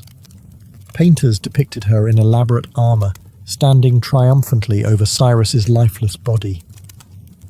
In one dramatic painting, she holds his severed head aloft like a trophy, blood-soaked and victorious. It was theatrical, yes, but also political. These artists were fascinated by the idea of a woman who didn't just survive in a man's world, she won. In the 19th and 20th centuries, Tomyris became a nationalist icon in regions like Kazakhstan, Uzbekistan, and Turkmenistan. Poets and educators reclaimed her as a historical heroine, proof that the roots of Central Asian identity were fierce, proud, and deeply feminine.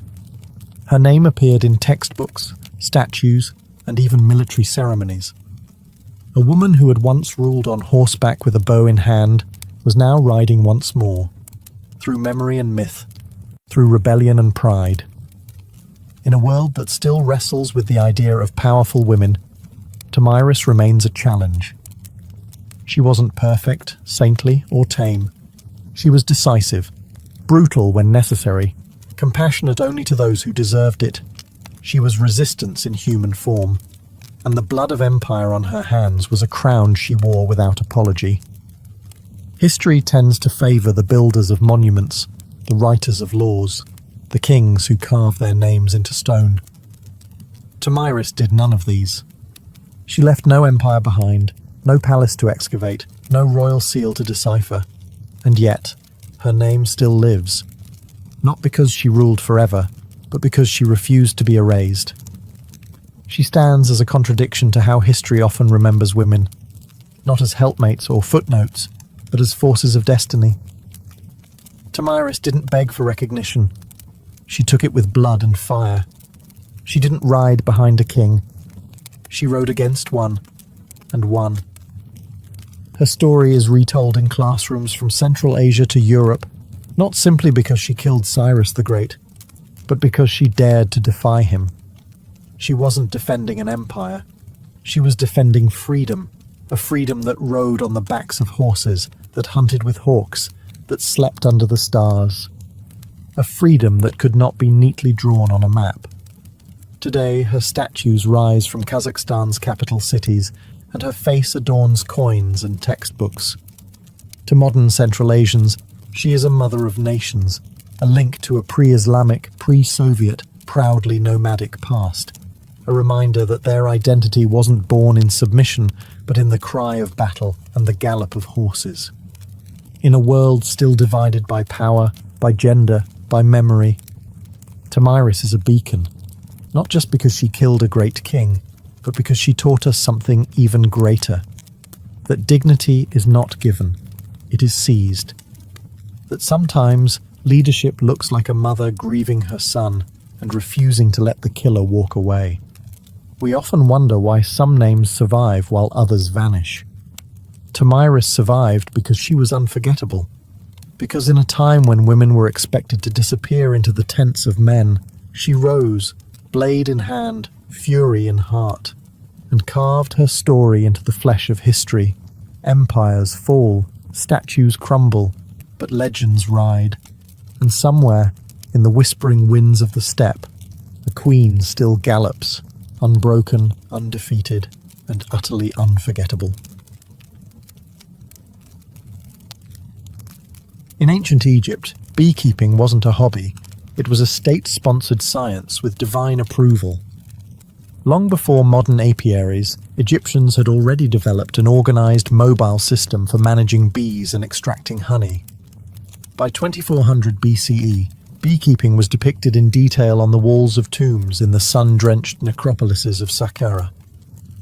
It wasn't just about harvesting honey. It was a sacred practice embedded in agriculture, medicine, religion, and even the afterlife. The Egyptians used horizontal clay tube hives, typically stacked in rows and laid on their sides. These were nothing like modern wooden boxes. They looked more like terracotta drain pipes, and they were carefully designed to be relocated seasonally. As the Nile's floodwaters receded and flowers bloomed along its banks, hives were moved up and down the river to follow the nectar flow. This transhumance method was incredibly advanced for its time, almost like ancient GPS for bees. Beekeepers used clay or stone pipes to blow smoke into the hives, calming the bees before honey extraction. Without protective suits, these keepers had to rely on careful timing, experience, and a fair bit of courage. Honeycombs were removed gently, and the honey was collected not just for food, but for medicine, mummification, and sacred rites. Honey was considered a gift from the gods, a divine substance associated with Ra, the sun god. According to Egyptian myth, bees were born from the tears of Ra as they fell to earth. This wasn't poetic fluff. It shaped how the Egyptians treated bees, as messengers between the mortal world and the divine. Honey was used in temple offerings, funerary rituals, and even as a currency in trade. It also had a prominent role in medicine. Ancient papyri list honey as a key ingredient in over 500 remedies, mixed with herbs, wine, or milk to treat wounds, infections, and gastrointestinal issues. Its antibacterial properties were known, even if the science wasn't. Beeswax, too, was harvested and used in cosmetics, embalming, and even in writing tablets. It had value beyond the hive, becoming part of daily life for scribes, priests, and healers alike. In Egypt, the hive wasn't just a source of sweetness. It was a symbol of balance, healing, and celestial order, carefully cultivated under the watchful eyes of both humans and gods. While Egypt gave beekeeping structure and sanctity, ancient Mesopotamia gave it something equally vital: laws. The cradle of civilization didn't just master irrigation, writing, and city building. They also knew the value of honey and the importance of protecting its production. Though Mesopotamian beekeeping wasn't as visually celebrated as in Egyptian tombs, its traces are found in cuneiform tablets and legal codes, suggesting a quietly sophisticated practice. References to bees and honey appear as early as the Sumerian period. In Akkadian and Babylonian texts, there are mentions of Ninsur, meaning bee gardens or apiaries. These spaces were often attached to temple grounds or royal estates, suggesting honey production was an elite-controlled resource. Honey and beeswax were used in religious offerings, medicine, food, and trade. And losing a hive could be a serious economic blow. The most telling piece of evidence comes from the Code of Hammurabi, dating to around 1754 BCE. While most of the code is famously devoted to issues like theft, injury, and agriculture, a few lines directly address bee disputes. If someone allowed their bees to swarm into another man's field, and the bees caused damage, they were liable. If honey was stolen, restitution had to be made, sometimes in the form of silver or replacement jars. In a world where almost everything was counted in grain, the fact that honey warranted its own legal protection speaks volumes. Mesopotamians also understood bees as more than just insects. Some texts describe them as divine messengers, even linking them to Ninurta, the god of agriculture and war. Beeswax, in particular, was valued for sealing documents and creating ritual figurines. It was both practical and mystical, part of both bureaucracy and magic.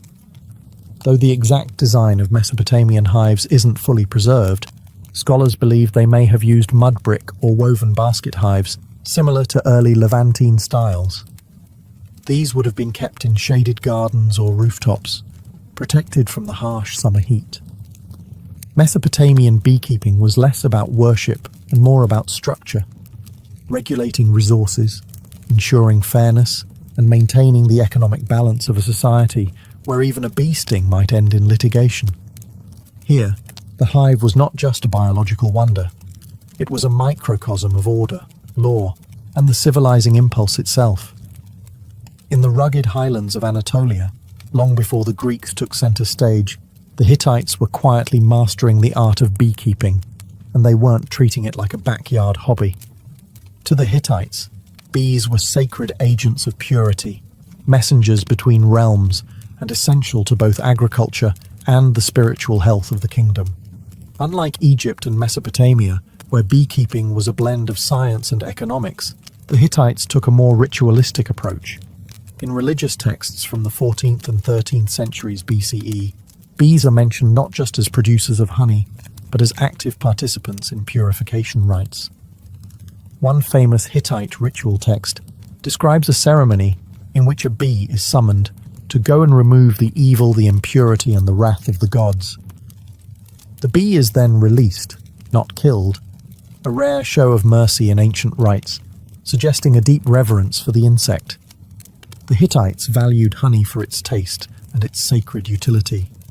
It was used in libations, sacrificial offerings, and anointing rituals, often combined with wine, milk, or grain. Honey wasn't just consumed, it was poured, burned, and blessed. It served as a medium between human intention and divine reception.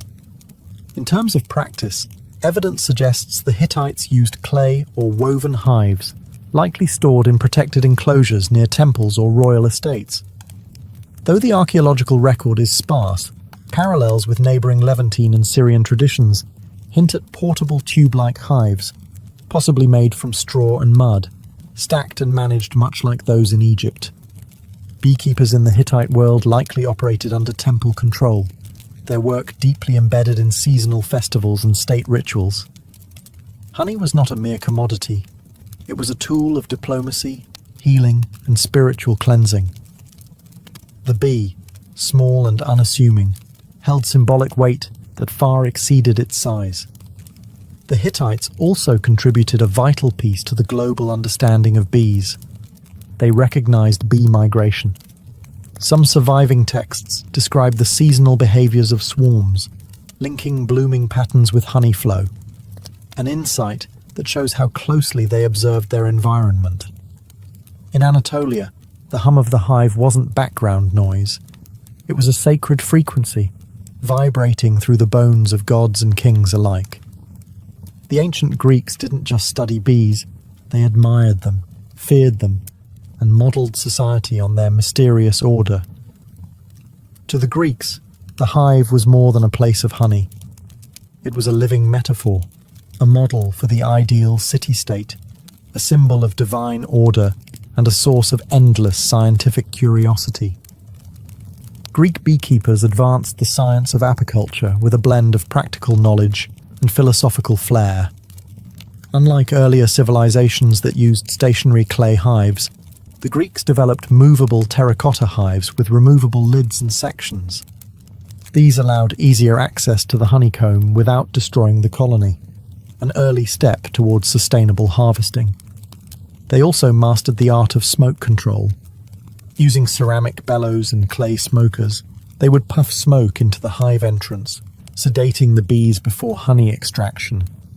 This innovation not only reduced stings, but also preserved the hive's structure, allowing for multiple harvests per season.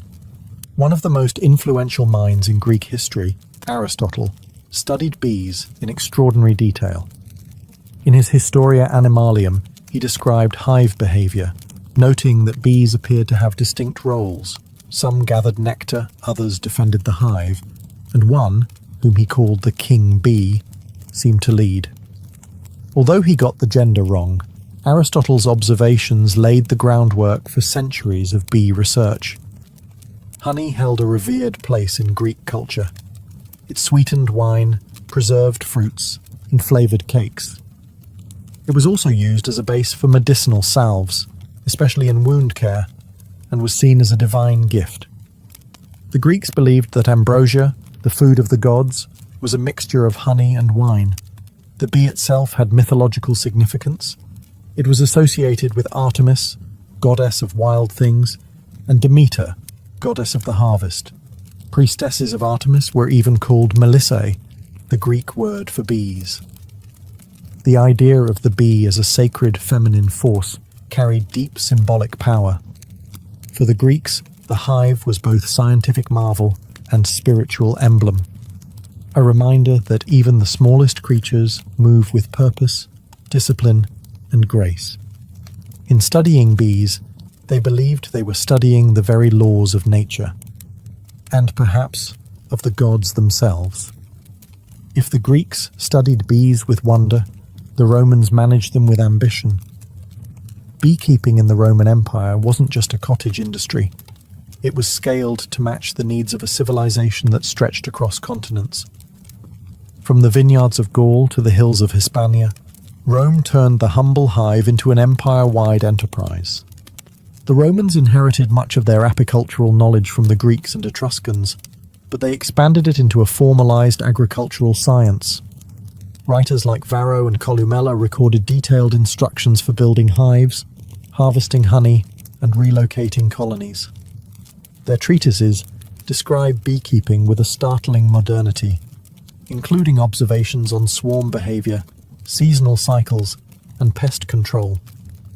Roman hives came in many forms: hollow logs, cork bark containers, clay tubes, and even woven baskets sealed with dung or mud. Flexibility was key. In colder climates, more insulation was needed. In warmer provinces, ventilation was critical. These innovations allowed Rome's beekeepers to adapt the craft across vastly different regions of the empire. To calm bees, Romans employed clay pots filled with smouldering herbs like thyme or oregano. The smoke soothed the hive, and perhaps added a subtle flavour to the honey. Harvesting was done with iron knives, and wax was separated by melting and straining, later used in candles, writing tablets, cosmetics, and even waterproofing ships. Honey wasn't just food, it was everywhere. It was added to wine to make balsam, used in baking, in sauces for meat and fish, and even as an early energy source for athletes and soldiers. Roman physicians, following Hippocratic traditions, prescribed honey for sore throats, wounds, fevers, and digestive problems. Its antibacterial properties were well known and well used. But perhaps the most Roman thing about their beekeeping was organization. Large villas often had dedicated honey farms, run by enslaved labor under the supervision of estate managers. Production was recorded in ledgers, and surplus honey was sold in markets or exported to distant provinces. Bees were viewed not just as insects, but as productive citizens of the Roman economy. To the Romans, a well-run hive mirrored a well-run household, ordered, obedient, and endlessly fruitful. While ancient civilizations cultivated bees for honey and wax, many also saw the hive as a doorway to the divine. Across Egypt, Greece, Mesopotamia, and beyond, bees weren't just insects.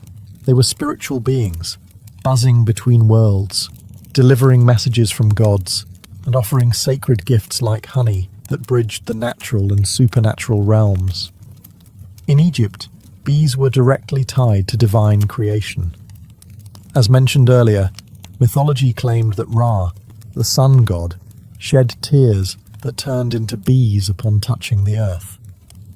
Honey was used in temple offerings to please deities and accompany the dead into the afterlife. The bee also became a royal symbol. pharaohs of Lower Egypt bore the title, he of the sedge and the bee, connecting their authority to the cosmic harmony of the hive. In Greece, the bee held powerful feminine symbolism. The priestesses of Demeter and Artemis, goddesses of fertility and wilderness, were called Melissae, or bees. These women were considered channels between the divine and mortal realms. The Oracle of Delphi, one of the most important religious centers in the ancient world, was believed by some to have originally been presided over by bee priestesses. Even the famed Pythia, the Delphic prophetess, was sometimes called the Delphic bee. The hive itself was often seen as a microcosm of perfect order, disciplined, selfless, and productive. Philosophers and mystics compared bee society to ideal human society, cooperative, industrious, and reverent. The Stoics admired bees for their instinctive sense of duty. Early Christians would later adopt the bee as a symbol of chastity and resurrection, noting how bees create but do not lust. In the magical traditions of Mesopotamia, bees were invoked in ritual purification. In some Hittite ceremonies, a live bee was released after absorbing the impurities of the community, literally carrying sin away on its tiny wings. Honey and wax were burned in sacred fires, used in crafting protective amulets, and embedded in magical texts for blessings and healing. The bee was more than a metaphor. It was a bridge. A creature that lived in nature's hidden spaces, made golden food without killing, and stung only in defense.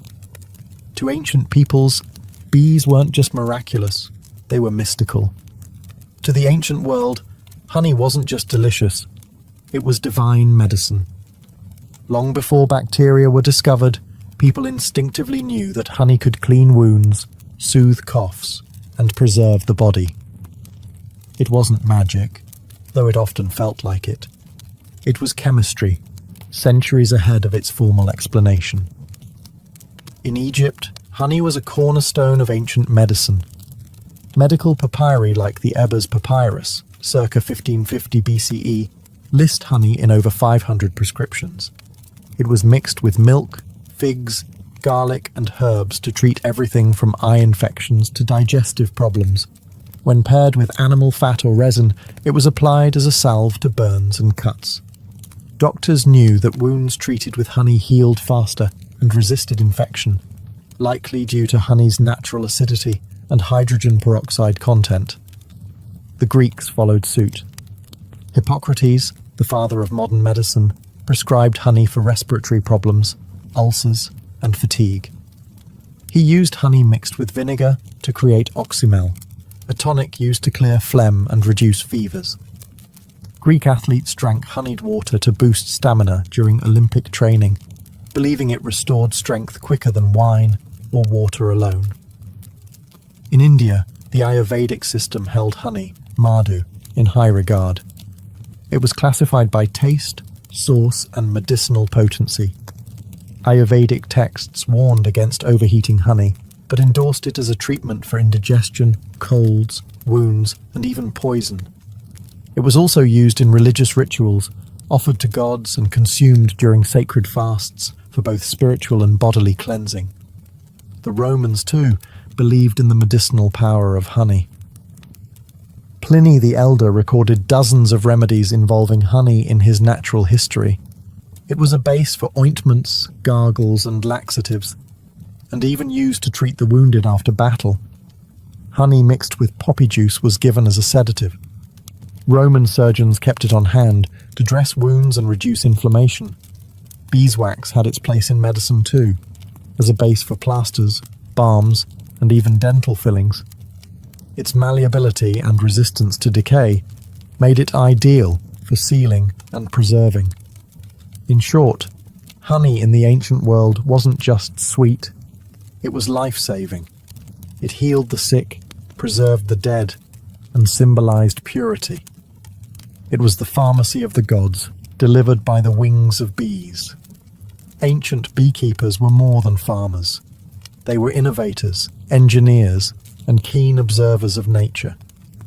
Across civilizations, they developed specialized tools and methods that allowed them to manage bee colonies effectively, harvest honey sustainably, and even protect themselves from the bees' defensive stings. One of the most important innovations was the design of the hive itself.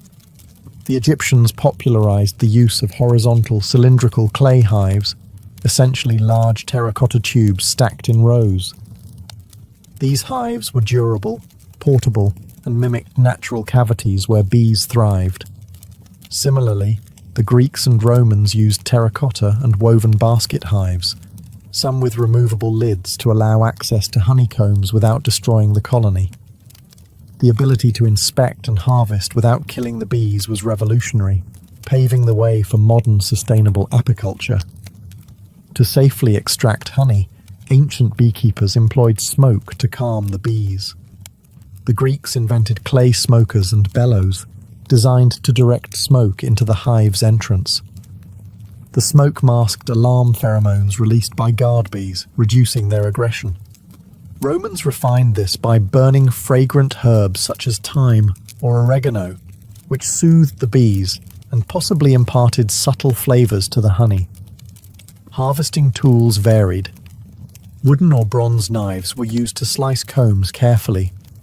Sometimes, honeycombs were pressed to extract liquid honey, and wax was melted and filtered for later use. Beekeepers often wore minimal protection, relying on experience and careful technique to avoid stings. Suits and gloves were millennia away. Ancient texts reveal that beekeepers also observed bee behavior meticulously. They understood swarm cycles, seasonal patterns, and the importance of moving hives to optimize nectar collection. Some cultures practiced transhumance, relocating hives to follow flowering plants' bloom, similar to modern migratory beekeeping. Additionally, honey storage was a crucial aspect of ancient beekeeping. Egyptians used sealed ceramic jars to store honey, protecting it from moisture and spoilage. Honey's remarkable shelf life was well known, sometimes lasting centuries sealed within tombs. Even the relationship between humans and bees was carefully managed. Rituals were performed to appease bee spirits or gods, ensuring cooperation and avoiding misfortune. This spiritual care was as vital as the physical tools in maintaining a productive hive. In all, ancient beekeeping was a blend of craftsmanship, natural science, and reverence. The tools and techniques they developed set foundations that still influence modern apiculture. The ancient practice of beekeeping laid the groundwork for a relationship between humans and bees that continues to this day. Far from a simple agricultural activity, early beekeeping was an art and science that influenced medicine, religion, economy, and ecology across civilizations, shaping the way we understand nature and sustainability. From the Nile Valley to the hills of Anatolia, from the temples of Greece to the farms of Rome, ancient beekeepers honed methods to protect and sustain their colonies. Their innovations in hive design, smoke use, and seasonal management allowed for sustainable honey harvests, a practice crucial for both survival and trade. The respect they showed for the bees' life cycles helped foster a model of harmony between humans and nature. Their understanding of honey as a medicine informed the early pharmacopoeias of Egypt, India, and Rome, influencing healing practices that persist in traditional medicine worldwide. Honey's antibacterial and preservative properties became the foundation for wound care and remedies, while beeswax shaped early technologies in cosmetics, art, and construction. The symbolic and spiritual meanings attributed to bees and honey in ancient cultures also endure. Religious rituals honoring bees and honey continue in various traditions, reflecting humanity's ongoing fascination with the hive as a metaphor for order, cooperation, and divine blessing. The idea of bees as messengers between worlds or symbols of resurrection permeates art, literature, and folklore across centuries. Moreover, the ancient practice of migratory beekeeping, moving hives to follow floral blooms, is echoed in modern commercial apiculture, essential for crop pollination and global food production. The innovations of ancient beekeepers helped set the stage for today's awareness of bees as vital pollinators and the environmental challenges they face. Despite technological advances, the core relationship remains unchanged. Humans depend on bees for food, medicine, and ecosystem health, and bees, in turn, have shaped human culture, economy, and spirituality since the dawn of civilization. The legacy of ancient beekeeping is a testament to human ingenuity, respect for nature, and the enduring power of collaboration, both within the hive and between species. It reminds us that even the smallest creatures can inspire science, faith, and survival.